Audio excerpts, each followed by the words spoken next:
जातानी ससुरा जान फिर हम आए, जातानी ससुरा जान फिर हम आए।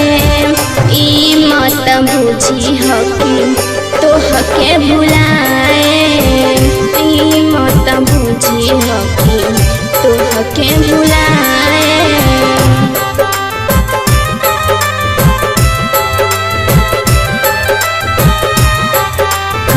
Recording studio Mohammadpur. दिलवा के तोहरा हम बुझिले दुख हो, ई मत बुझी हो बानी हम खुश हो।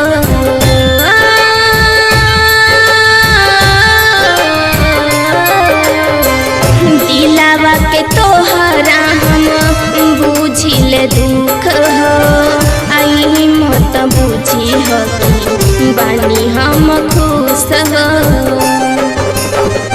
पिया से झगड़ा करके नैहर में आए, पिया से झगड़ा करके नैहर में आए।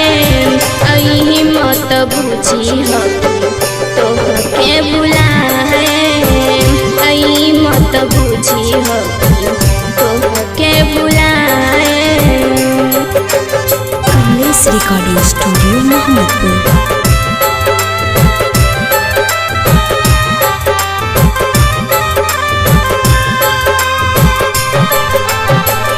कहेली संगीता है अपना दिलवा के बात हो, छूटी ना जन्म जन्म जान तो हर साथ हो।